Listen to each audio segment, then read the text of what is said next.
वैसे वैसे हमारे नए साथी भी, अनेक साथी राष्ट्रीय बौद्ध महासभा से जुड़ रहे हैं, तो उनके मन में अनेक प्रश्न खड़े होते हैं। होना भी चाहिए, स्वाभाविक है, प्रश्न खड़े होते हैं और होना भी चाहिए, स्वाभाविक है। तो वो क्लियर हों, मतलब हमें कहाँ से चलना है और कहाँ तक चलना है,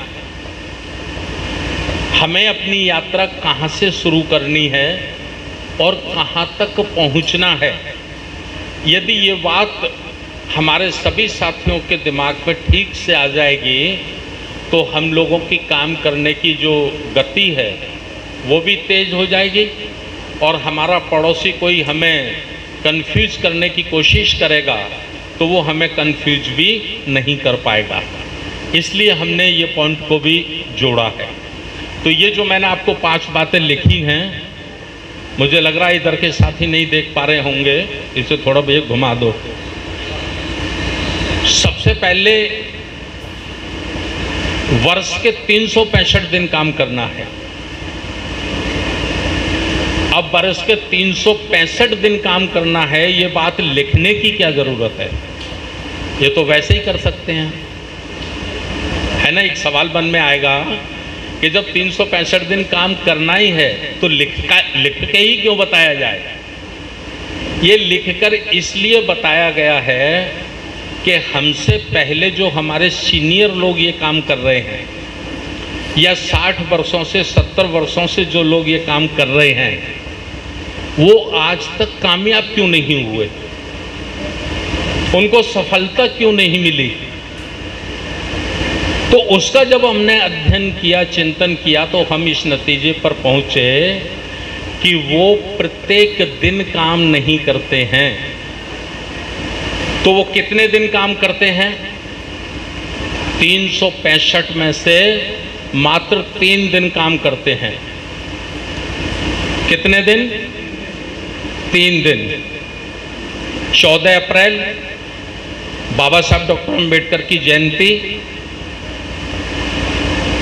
बुद्ध पूर्णिमा बुद्ध की जयंती, और 6 दिसंबर बाबा साहब का परिनिर्वाण दिवस।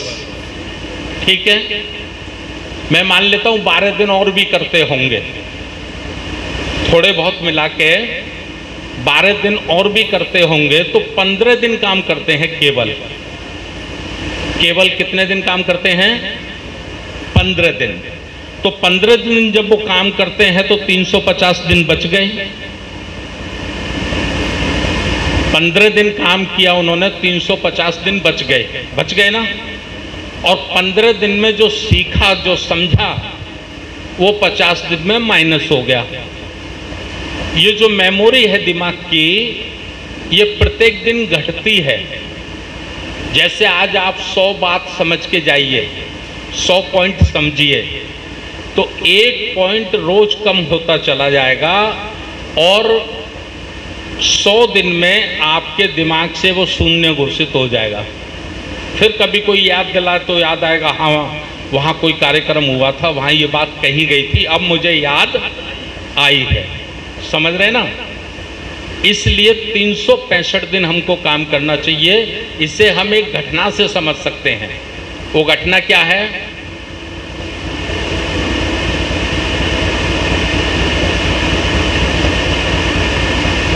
धम्म चक्र।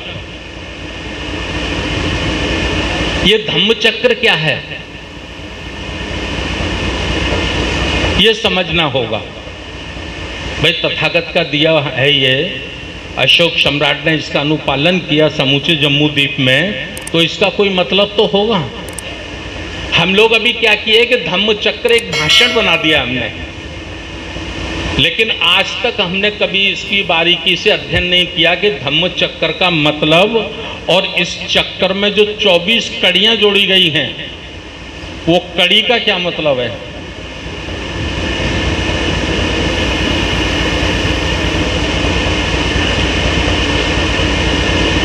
तो हम धम्म चक्र को 3 भागों में बांटते हैं। ठीक है, धम्म धम्म का मतलब क्या है? नैतिक जीवन का पालन करना, यही है ना। धम्म का मतलब है नैतिक जीवन जीना, नैतिकता का पालन करना, चरित्रवान जीवन जीना, यह धम्म का मतलब है। ठीक, एक भाग हो गया। दूसरा भाग हो गया चक्र। चक्र का क्या मतलब होता है?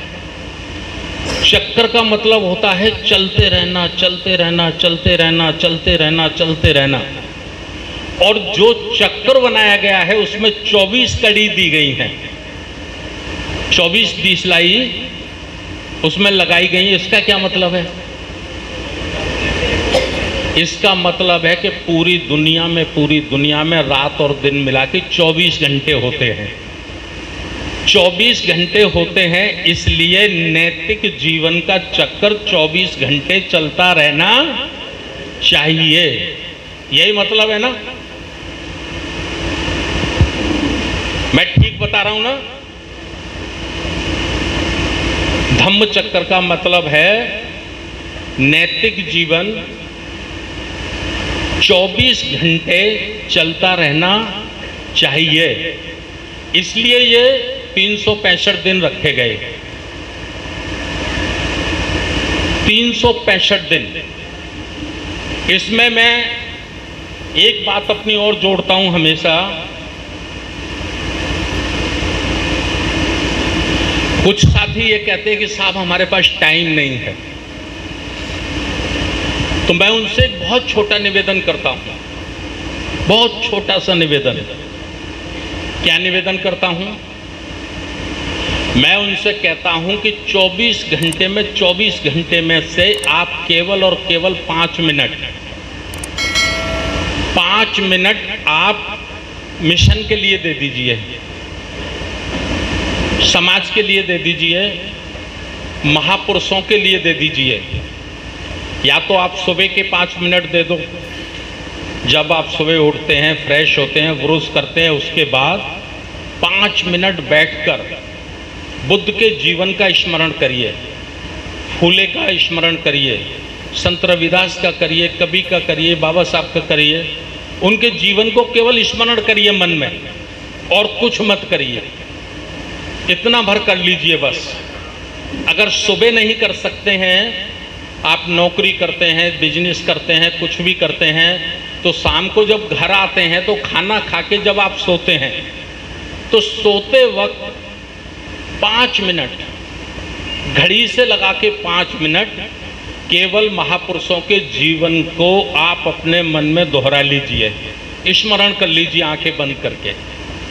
मैं समझता हूं कि अगर आपने 6 महीने ऐसा कर लिया, हमारे समाज के सबसे निकम्मे आदमी की बात कर रहा हूं मैं, मतलब इससे ज़्यादा निकम्मेपन की कोई बात नहीं हो सकती।